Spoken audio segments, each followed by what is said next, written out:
It's going to be a major transformation of the way business is done, the way transactions are conducted.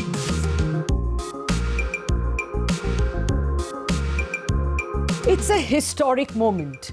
The central bank digital currency, CBDC, has taken its first step in India. The pilot or experiment is being done only for banks and will eventually be introduced for you and me. But that will of course take time. How does the pilot work? Now, 9 banks have a rupee account and a government bond account with the Reserve Bank. They have to open a CBDC account. That is, a server in their own banking system that is connected to the Reserve Bank's CBDC node or server. Okay, now let us take an example, a bank ABC.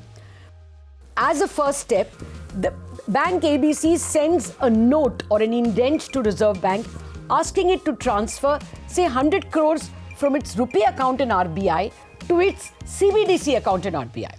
Reserve Bank does that. Today, of course, it's being done with the help of the NPCI because they know how to handle e-Rupee. But basically, the Reserve Bank will transfer the money. Then another bank, say Bank XYZ, has also done the same. That is, it had issued a note to RBI asking it to create a CBDC account and transfer some of the money from its rupee to its CBDC account. Both banks then will watch the CCIL screen.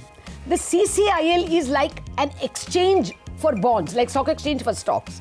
Now, the CCIL screen contains request for sale and request for purchases of bonds sent by the banks. So, Bank ABC sends a request to buy, say, 90 crore of 10-year bonds at a certain price.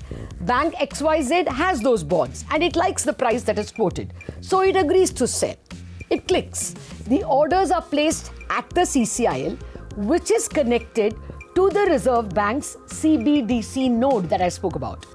With both the money and the bonds available with the respective buyer and seller, the bonds are transferred by the RBI server to the buyer and the funds are transferred without any RBI intervention from ABC Bank's CBDC account to XYZ Bank's CBDC account. There is no intervening body. It is transferred via the distributed ledger technology, DLT technology, or the blockchain technology. How is this different from what is happening now? First, in the current scenario, all banks buy from the CCIL, sell to the CCIL, much like we do in the stock exchanges. At the end of the day, they get a message from the CCIL on the net amount that has to be transferred to their account or transferred from their account in the RBI. Which means what happens from the CCIL is a net settlement. Now, under CBDC system, which is in the pilot, banks don't trade with the CCIL. The money is exchanged between two banks themselves. That is, it is a gross settlement.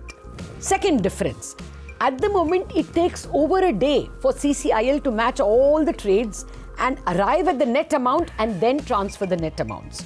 So settlement is what we call T+1. The day you trade plus 1 day. Under the CBDC, the emerging regime, money can be transferred immediately. So it is T+0 or actually almost real time. At the moment, of course, it is in an experimental stage with 9 banks. When it becomes smooth, it will likely be expanded to all banks and then not just government bonds, corporate bonds, and then it will be expanded to corporates. Eventually, it will come to you and me, to retailers.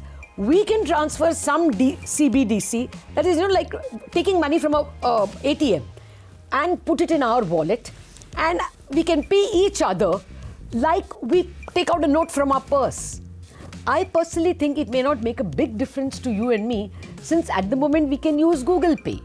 But for corporates, instantaneous transfer can make a huge difference.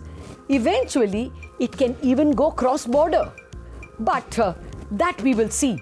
As the governor just said, we can also see this technology being employed for Kisan credit cards, which means we can transfer this technology into converting more and more people into the financial system. basically enabling financial inclusion. So, big promises here.